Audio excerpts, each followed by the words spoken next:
All right, well, we had a great turnout, and had a great question here. And these are the types of things that help remind me to cover things that I assume already. So the question was, what happens and what will we read voltage-wise if the fuse is blown? Um, that is a very good question because remember when I talked about in your head, you had to open and close switches? So if this fuse is blown right here and the thermostat is open, and this is a temperature controlled switch basically, this is open. If you measure the volt with a voltmeter across the fuse and that switch is not open, then we're going to take this lead off right now.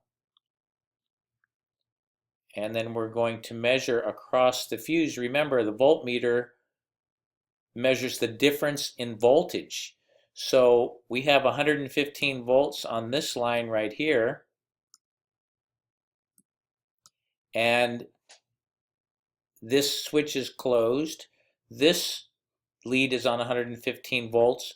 The fuse is broken and this lead is out here on an open circuit. And the one thing to remember is you need to have a complete circuit from hot to neutral for you to read any voltage across this fuse if it's blown. So if the thermostat is open, your voltmeter is going to be reading 0 volts. Since of a digital voltmeter, it might be kind of bouncing around a little bit, but for the most part, you're going to read 0 volts on the voltmeter if the thermostat is open.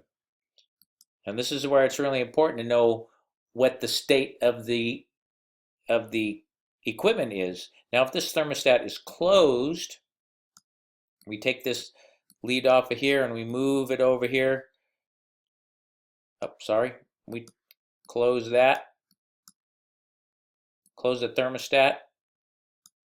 We move our lead to the fuse, and remember this fuse is blown. And we're going to do this one more time.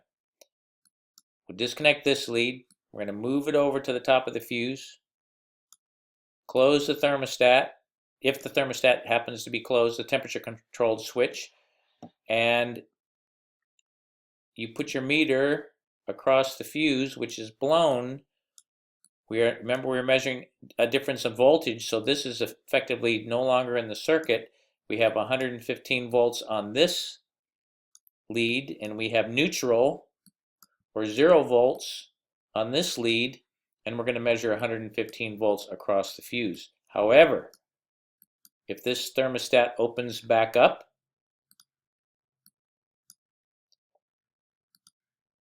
then that 115 volts is going to drop away and go to 0 volts. So it's very important. So you have to check more than one component when you have a series of components here.